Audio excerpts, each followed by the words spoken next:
Agora, de toda maneira, eu vejo que a segurança pública é o principal problema no Brasil, né? As pessoas tentam jogar para todos os outros lados, né? Saúde e educação. Saúde e educação são problemas Saúde do Brasil. Até cuidado, mas... Quando eu falo em problemas, não tô dizendo que isso não é um problema. Tá. Eu tô dizendo o maior problema, acredito que seja a segurança pública. Por quê? Porque a segurança pública no Brasil, a gente pode até voltar se o Brasil é uma democracia ou não, o Estado brasileiro mal chega em alguns lugares. Quando chega, ele entrega essa saúde que você está dizendo, essa educação que você está dizendo, esse saneamento básico que você está dizendo, é uma porcaria. Agora, tem territórios que não é que o Estado não chega por incapacidade do Estado. Poderia até chegar com incapacidade, mas ele não chega porque ele não é um território brasileiro. Ele não é comandado pelo Estado brasileiro. Ele, às vezes, pode ser uma favela do Comando Vermelho. Então, uma favela do Comando Vermelho, eu não posso discutir. A internet dada pela prefeitura é uma boa internet. Cara, não existe a internet da prefeitura nesse lugar. É a CVNet, é o GatoNet. Se for milícia, território de milícia... CVNet é PCCNet. É verdade a CVNet. PCCNet e CVNet, é? PCCNet nunca vi. A CVNet é verdadeira, ela existe. É mesmo. Opa, pode pesquisar a CVNet aí, a internet do Comando Vermelho. E você não tem o direito de não escolher essa internet, né? Então, territórios brasileiros gigantescos ocupados pelo crime organizado, né? E aí os políticos eleitos desses lugares vão ser do crime organizado, ou seja, a gente convive com algumas frases ou termos que, assim, até pra explicar pra um gringo, tem que ver o termo correto pra tentar explicar, ele não vai entender. Agora, até pra explicar ia ser difícil. Imagina falar pra um gringo, essa favela é dominada pelo Comando Vermelho. A favela não é no Brasil, ela deve ser governada pelo governo do Rio de Janeiro. Não, não é. Ela é do TCP, ela é uma favela do ADA, ela é da milícia de tal lugar, ela é do Comando Vermelho. Tá, e tem briga, ainda tem briga entre o Comando Vermelho e o TCP pra ver quem vai comandar a favela. Mas tem pessoas dentro dessa favela? Tem. O Estado brasileiro tá olhando uma favela comandada por um grupo, né? E não tá vendo nada, né? Tanto que uma das principais propostas do MBL é classificar esses grupos, né? Falar essas instituições. Como o Hamas. Como grupos terroristas. Porque é uma facção dentro do território do próprio território, agindo contra o Estado brasileiro e sequestrando essas pessoas. Essas pessoas são sequestradas. Se um carioca, ele mora numa favela comandada pelo Comando Vermelho, ele não está sendo comandado pelo Estado brasileiro, ele está sendo comandado pelo Comando Vermelho. Foi sequestrado, praticamente, né? A educação dada por ele é uma educação que o Comando Vermelho... É lógico. Numa favela comandada pelo Comando Vermelho, o policial pode explicar o que o Comando Vermelho fez historicamente, a história do Comando Vermelho? Pode, mas não...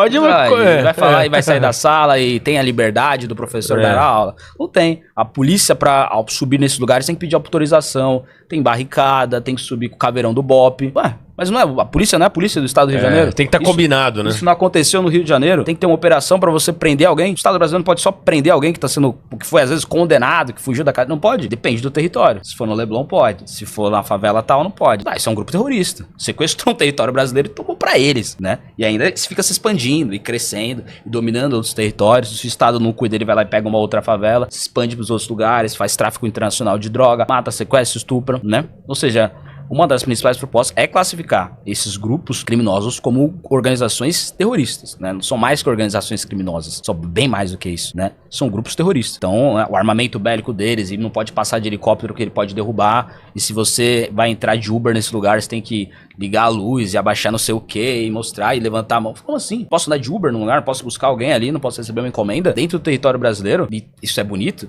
Né? E tem democracia lá, ou seja, tem várias problemáticas e tem que transformar como grupo terrorista, porque aí a gente pode tratar o grupo terrorista como grupo terrorista. É um membro invasor dentro do território brasileiro. E um membro invasor dentro do território brasileiro, você tem até no próprio Código Penal jeitos diferentes de você tratar. É um agravante a mais, não sai com toda essa facilidade que a gente vê, enfim. Tem que fazer operações policiais diferentes, né? Porque do jeito que tá, as pessoas normalizam. Né? O PCC comanda o litoral de São Paulo. E ninguém vai fazer nada? E a sua proposta é de muito longo prazo, né? Isso não é uma coisa que se resolve da noite pro dia. Não acredito, não. Quando a gente pega, por exemplo, o exemplo de El Salvador, do Nayib Bukele. É que meteu todo mundo em cana, a ponta acabou, né? Ele foi lá e prendeu os bandidos.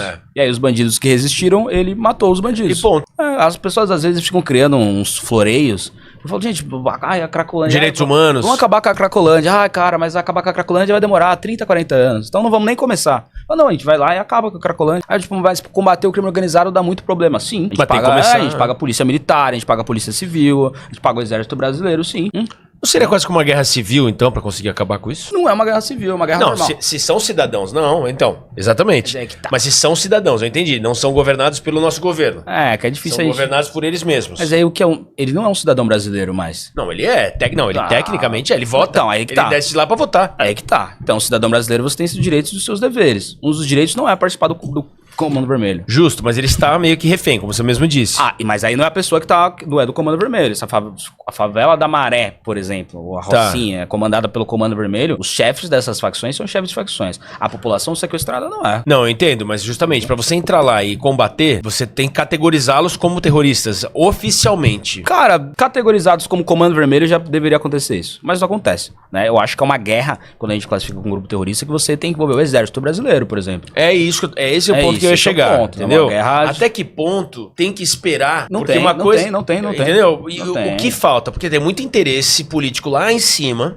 Ótima pergunta. Na eleição do Bukele, a gente enviou um representante do MBL, que é o Renato Batista, meu suplente de deputado estadual. Que veio aqui no programa já, o Renato e o Arthur já eram aqui. E aí o Renato, ele foi e fez uma entrevista com o Bukele, uma pergunta rápida ali na coletiva. E ele perguntou sobre o caso do Brasil, etc.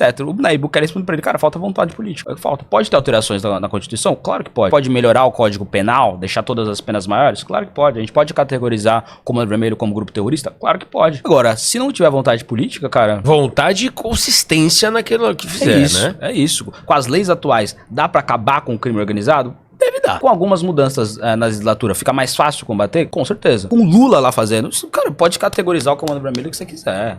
Não vai ter. Então a vontade política é a principal, é a resposta do Bukele. Quando ele fez todas aquelas mudanças necessárias, o país dele estava em guerra, como o nosso país está em guerra, né? Quando ele fez, além de fazer essas mudanças, teve a vontade política de ir lá e fazer as coisas. Fala, pô, olha lá, tem tal favela que continua sendo comandada. E aí? E encheu o saco do comandante-geral da Polícia Militar dos Estados, do governador. Fala, gente, e aí? Fazer negociação até com o Supremo Tribunal Federal para fazer essas mudanças na legislação, conversar com o Congresso Nacional, né? Para fazer essas mudanças no Código Penal. Tem que querer. Não é, passei uma lei lá, automaticamente o Comando Vermelho... Não vão. Né? Então tem que ter a vontade política, esse é o principal. E a gente não vê isso no Brasil, né? Voltando rapidamente, antes de você fazer essa pergunta, o Brasil ficou discutindo a anistia por 1 ano e meio. Não tem mais nada discutido na Câmara dos Deputados há 1 ano e meio. É verdade. Vai pautar anistia ou não vai pautar anistia? Pautou, vai ser... Gente, tá, cara, beleza, é importante. Tem que ter essa discussão agora. Só vermelho, isso, né? O Comando Vermelho e o PCC, né? Aí tem sempre um boom, né? Teve a maior operação policial do Brasil, aqui no estado de São Paulo, quanto o PCC, foram quantos bilhões? Mais de 50 bilhões apreendidos. Daí a população falou, nossa! Aqui na história da Faria Lima? Foi na Faria Lima, né? Nossa! Aí dá uma crise do metanol, as pessoas, nossa! Né? As pessoas lembram que tem um perigo ali à solta. Agora, não é a discussão do Brasil. O Brasil tá discutindo tudo menos combate ao crime organizado. Qualquer outro assunto. Dos que eu concordo, dos que eu não concordo, tudo. O novo imposto do Lula barrado no STF. Sim, o Trump, a reunião com o Lula. Tarifa. Porra, Israel e Hamas, e qualquer coisa, menos o grupo terrorista que tá dentro do território brasileiro. Exatamente. Fala-se mais do Hamas do que do Comando Vermelho. É isso, claro. Não estou dizendo que o Lula deveria defender Israel. Isso é só de pessoas que têm vergonha na cara. Agora, ele poderia só ficar em silêncio, ficar falando mal do Comando Vermelho o tempo todo. Não, falando de genocídio em Gaza, e não olha pra cá. Não olha. E o Trump teve que ter um presidente dos Estados Unidos pedindo para o Brasil classificar o PCC e o Comando Vermelho como grupos terroristas. Aí os Estados Unidos poderiam fazer algumas ações efetivas contra esses grupos. Se tiver uma gangue no Brasil, os Estados Unidos não pode fazer nada aqui. Não pode. Agora, se é um grupo terrorista internacional. Não, aí dava pra meter... Dava pra encher o saco. Tipo, por exemplo... Se o Comando Vermelho quiser vender droga aqui nos Estados Unidos, eu posso fazer uma ação contra um grupo terrorista dentro do território americano. Pediu pro Brasil, algo que o Brasil deveria adorar. Claro. A ajuda dos Estados Unidos para combater um grupo terrorista. O Lula negou classificar o Comando Vermelho e o PCC como grupos, como facções terroristas. E por quê? Alegando o quê? O que ele alega? Essas coisas que eu queria entender. Eu não sei. Parecem tão óbvias como alguém... Não é. O que bem faz ele alegar que não? O que bem faz o Comando Vermelho? Uma coisa que a gente tem que fazer. Aumentar urgentemente o orçamento do Brasil em defesa e exército. Por que o Brasil vai entrar numa guerra com a Rússia? Não, claro que não. A gente tem uma fronteira gigantesca e a gente faz fronteira com os países que tem, às vezes, como principal commodity a cocaína, né? Óbvio que não, mas alguns países, você vê ali, pensa em Bolívia, Colômbia, a gente sabe muito bem uma coisa que eles exportam pra caramba. E pra exportar, sobretudo pra África, que é mais perto da Europa, ou pra Europa direto, eles precisam passar pelo Brasil. Então a gente tem várias rotas, né? A rota amazônica e a rota caipira, por exemplo, sabida por todos. A rota caipira vem ali desses países da América do Sul, passa pelo interior do estado de São Paulo e vai desembocar no Porto de Santos. Por isso o PCC é tão importante, por isso o Porto de Santos é tão importante para exportar droga. E a gente tem a rota amazônica que vai ali perto da floresta amazônica, que vai culminar sobretudo ali em Natal, na região do litoral brasileiro, do norte e nordeste, que também é o lugar mais perto da África, aqui da América do Sul. E comandada pelo da Comando Europa, Vermelho. consequentemente. Exatamente, comandada pelo Comando Vermelho. Então, o Brasil precisa urgentemente fechar essas duas rotas e todas as outras rotas da droga que entra no Brasil. E como é que a gente fecha isso? Tem que ser com a ala militar do país. Não dá pra ser com as PMs. Não, tem que ser com o exército. Mas com o exército brasileiro que a gente tem, que até viraram piada, né? Pintar essas coisas. Cara, eles têm um monte de coisa pra fazer. Como, por exemplo, evitar a entrada de drogas na fronteira brasileira.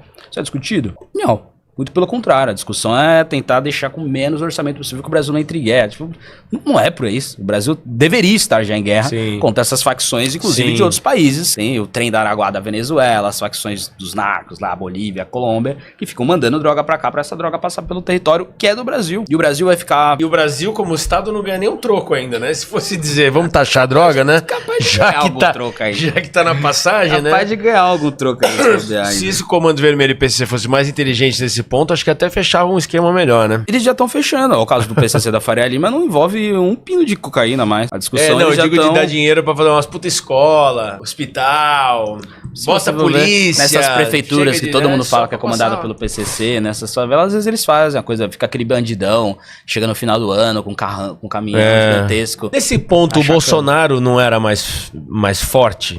Tio Lula? Nesse ponto, nesse combate contra o PCC, contra o Comando Vermelho, contra as drogas, reforçando o exército. Ótima pergunta. Ele começou com uma boa ideia sobre isso, né? Ele acoplou o Ministério da Justiça e o Ministério de Segurança Pública e criou um superministério e ele deu na mão do Sérgio Moro pra tocar. E o Sérgio Moro fez o pacote anti-crime, qual que é o nome correto? Enfim, ele fez um pacote de segurança pública que era muito bom. O que o Bolsonaro fez? Esfacelou completamente esse pacote, vetou vários pontos aprovados pelo Congresso Nacional e ainda botou uma emenda do Freixo, que é o famoso juiz de garantias. Então o Bolsonaro pegou um bom pacote, não ia resolver o problema de segurança, claro, mas era o primeiro dos pacotes de um bom ministro da Segurança Pública, que é o Sérgio Moro, né? Foi juiz federal, entende bastante de segurança pública, tinha uma boa equipe, foi aprovado o pacote no Congresso, foi para a sanção do Bolsonaro, ele vetou vários termos, deixou alguma coisinha ou outra e adicionou uma emenda do PSOL, do Marcelo Freixo, que estava no PSOL na época, que criava o juiz de garantias, que assim, facilita muito a vida do Flávio Bolsonaro, por exemplo, o caso dele. Não tô dizendo que foi por isso, mas que também deixa tudo muito mais difícil, né? A prisão dos bandidos fica muito mais difícil. Essa emenda do Freixo foi tão ruim que o STF vetou esse trecho, né? Um absurdo também, esquisito, né? A Câmara aprova uma coisa, o presidente sanciona, o STF vem e tira um pedaço do... Enfim, mas beleza. Foi tão ruim que até o STF fez uma intervenção, inconstitucional, evidentemente, para bloquear o juiz de garantias, que o STF disse que com o volume de prisões que acontece no Brasil, não tinha um número de juízes suficiente para fazer a implementação dos juízes de garantias. Ou seja, não dá pra... Aí é mamata demais.